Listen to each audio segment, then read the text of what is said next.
Hello ladies and gentleman, मैं प्रथमेश वेलिंग किताबशाला में आपका तहे दिल से स्वागत करता हूं। किताबशाला एक ऐसी सीरीज है जिसे हमने आप जैसे टैलेंटेड और एम्बिशियस लोगों के लिए खास बनाई है। अगर आपको किताबें पढ़ना मुश्किल लगता है या फिर आप किताबों की साइज देखकर डर जाते हैं या फिर बोर हो जाते हैं तो बिल्कुल भी निश्चिंत रहिए, आप एकदम सही जगह पर आए हो।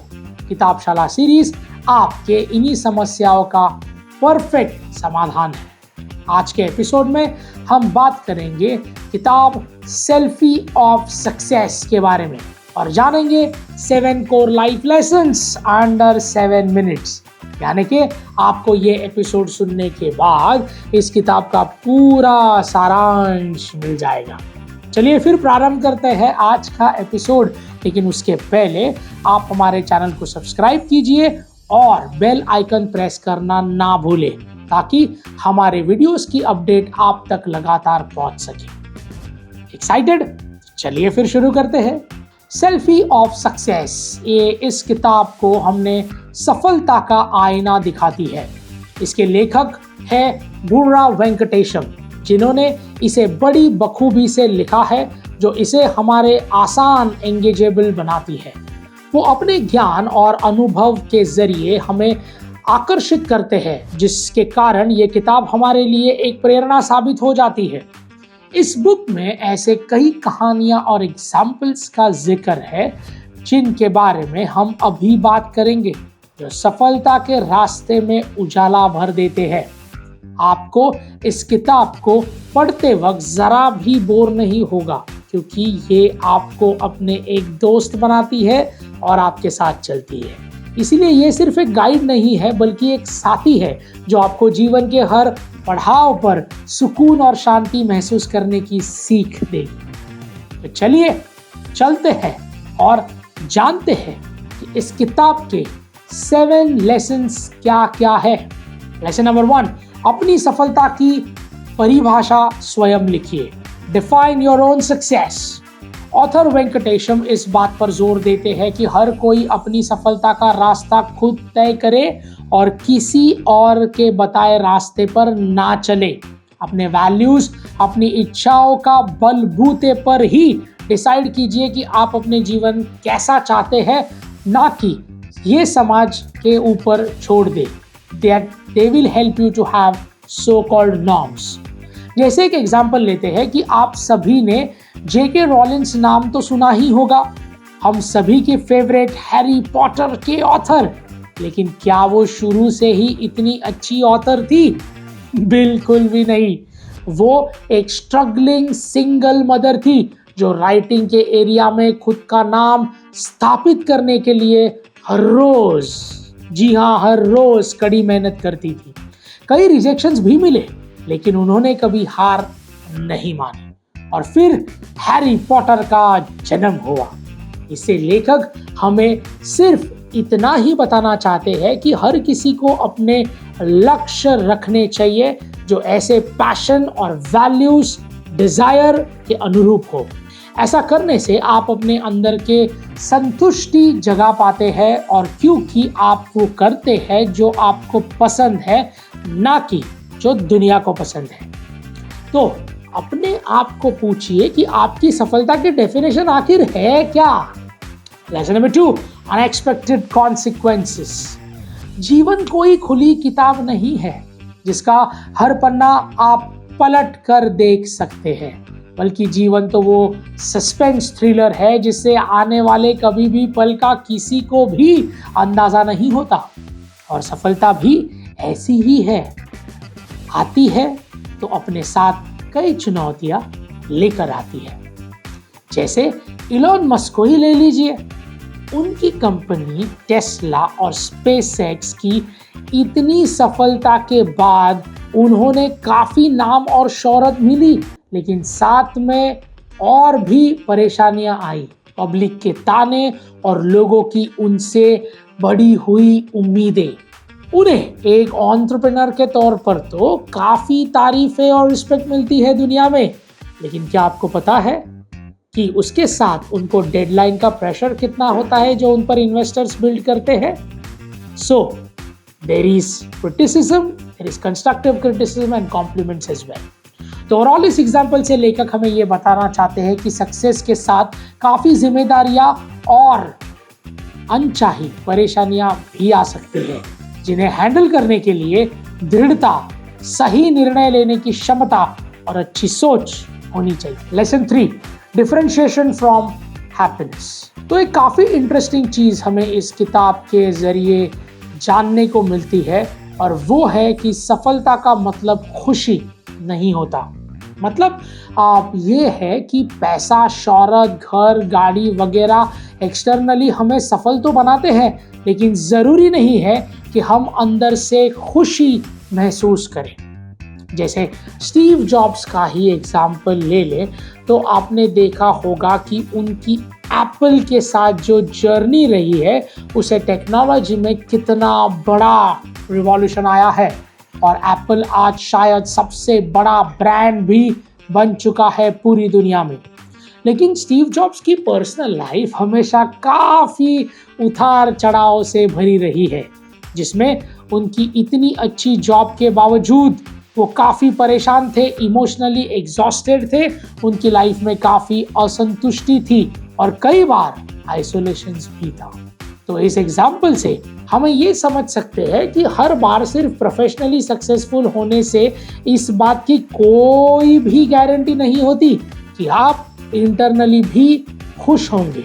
इसीलिए लेखक हमें बाहरी सफलता का पीछा करते हुए अपनी असली खुशी को खोजने के लिए भी प्रेरित करते हैं, क्योंकि उनका मानना है कि असली खुशी जब भी आती है तब आप वो करें जो आपकी वैल्यूज साथ अलाइन हो। तो प्रोफेशनल अचीवमेंट्स और पर्सनल कंटेनमेंट के बीच संतुलन बनाना ही सुख की असली चाबी है। Lesson number 4, ethical considerations. ये किताब हमें हर निर्णय लेते वक्त अपने एथिक्स पर टिके रहने की सीख देती है। सिर्फ अपने फायदे को देखकर ही हम अपने वैल्यूज का हाथ नहीं छोड़ सकते। इसका सबसे अच्छा उदाहरण पेश करते हैं सर वॉरेन बफे, जिनकी इन्वेस्टमेंट स्ट्रैटेजीज भी एथिक्स यानी मोरल से भरी होती है, जिनमें ट्रांसपेरेंसी, इंटीग्रिटी और एक लंबे समय का नजरिया होता है। उनके इस आदत और शेयर होल्डर से एकदम साफ बात करने की आदत के कारण ही आज उन्हें इन्वेस्टमेंट्स का राजा माना जाता है, और उनकी इसी रिस्पेक्ट करती है पूरी दुनिया। वो इस बात को प्रूव करते हैं कि सफलता सिर्फ फाइनेंशियली मेजरमेंट से नहीं आती, बल्कि समाज पर आपका कितना सकारात्मक प्रभाव है और आपके रेप्यूटेशंस कैसे हैं, इससे आती है। तो भले लाख गलत रास्ते दिखाई दे, अपने वैल्यूज को और अपने एथिक्स को हमेशा ऊपर रखिएगा। प्रोफेशनल और पर्सनल दोनों एरियाज में आपको सफलता ही दिखाई देगी। Lesson number 5, establish solid rapport.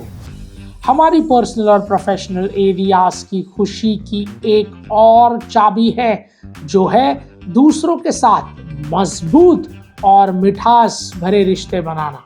अच्छा, एक बात बताइए, आप तो जानते ही होंगे कि फेसबुक के COO कौन थे? नहीं जानते?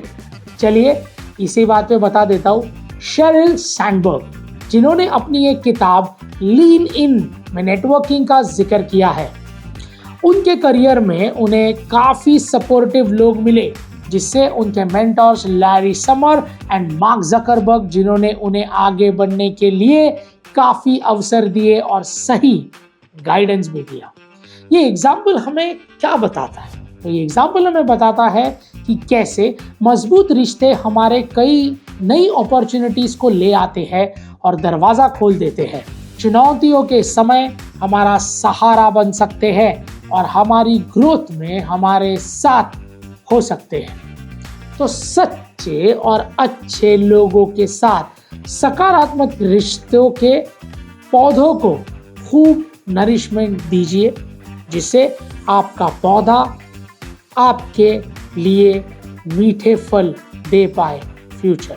लेसन नंबर 6, अपनी मूल्यों के प्रति सजग रहे। Stay true to your values. हर किसी के जीवन में, जी हाँ, हर किसी के जीवन में अपने कुछ वैल्यूज और प्रिंसिपल्स होते हैं जिसका साथ उन्हें बुरे समय में भी नहीं छोड़ना चाहिए। सर नेल्सन मंडेला का ही एग्जाम्पल ले लेते हैं। जब वो जेल में थे तब भी अपनी सजा काट रहे थे, तब भी सिर्फ जस्टिस और इक्वालिटी के बारे में ही सोच रहे थे।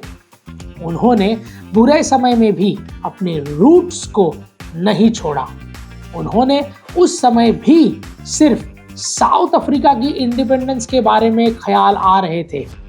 ये एग्जाम्पल बताता है कि अपने प्रिंसिपल्स पर अड़े रहने से ना सिर्फ आपकी इंटीग्रिटी बढ़ती है, बल्कि दृढ़ता और चुनौतियों से लड़ने की क्षमता भी बढ़ती है। ये बुक हमें एनकरेज करती है कि हम कोई भी काम करते वक्त मोरल वैल्यूज का साथ नहीं छोड़ेंगे और ये विश्वास रखते हैं कि सफलता सिद्धांतों के साथ ही मिलती है। Lesson number 7, sustain learning is indispensable. लेखक इस पॉइंट से एक बात पर जोर देते हैं कि जीवन में निरंतर सीखते रहना ही सफलता की चाबी है। आज के दौर में सफल बनना शायद उतना मुश्किल ना हो, लेकिन उस सफलता को बनाए रखना ज्यादा मुश्किल है। इसलिए हमेशा उत्सुकता को बरकरार रखिए। नई नई चीजें सीखने के लिए आप रेडी रहिए और बदलते वक्त के साथ खुद को बदलना भी सीख लीजिए। उदाहरण के तौर पर जेफ बेजोस की बात कर सकते हैं, जो अमेज़न के फाउंडर है और निरंतर सीखने की कला को वो अपनी प्राथमिकता मानते हैं। उन्होंने न जाने कितनी नई नई टेक्नोलॉजीज और बिजनेस स्ट्रैटेजीज को अपनाया, जब जाकर अमेज़न एक बुक स्टोर के एक ग्लोबल जायंट बन पाया है। ओवरऑल मतलब सिर्फ इतना ही है कि खुद को रोकिए मत, नए नए इनोवेशंस करते रहिए, प्रॉब्लम्स का सलूशन खोजने की कोशिश करिए और जब भी कोई अवसर साथ लगे तो उसे तुरंत पकड़ लीजिए। शिक्षा कभी खत्म नहीं होती दोस्तों, और निरंतर सीखना रहना ही जीवन का असली नाम। तो सेल्फी ऑफ सक्सेस ये बुक सिर्फ एक किताब नहीं है, बल्कि सक्सेस की एक नई और अलग परिभाषा है। ऑथर वेंकटेशम की बातें सिर्फ प्रैक्टिकली नहीं बल्कि मोटिवेशनल भी है, जो इस किताब को हर किसी के व्यक्ति को प्रभावशाली बनाती है। सो लेडीज एंड जेंटलमैन, इस किताब को एक ज्ञान का खजाना समझना बिल्कुल सही है, लेकिन आपके दिमाग को सिर्फ इंफॉर्मेशन से भर देना हमारा मकसद बिल्कुल भी नहीं, बल्कि हम बस एक कैटलिस्ट है, एक माध्यम है जो किताबशाला की अनोखी सीरीज के जरिए दुनिया का सर्वश्रेष्ठ ज्ञान जो किताबों में छुपा हुआ है वो आप तक सिंपल और आसान भाषा में पहुंचाते हैं। तो इस ज्ञान को सिर्फ ज्ञान ना रहने दें, इसे अपने रोजमर्रा के जीवन में इस्तेमाल कीजिए और अपने जिंदगी को नई ऊंचाइयों तक ले जाइए। किताबशाला के अगले एपिसोड में फिर मुलाकात होगी, जहां हम बात करेंगे कि अपने अंदर छुपे टैलेंट पर जो ताला लगा है उसकी चाबी को कैसे ढूंढा जाए और उस ताले को खोला जाए। इस किताब जिसका नाम है द मास्टर की सिस्टम, जिसके ऑथर है Charles हैनल। Ladies and gentlemen, this is Prathamesh Welling signing off. Until we meet in the next episode. Thank you.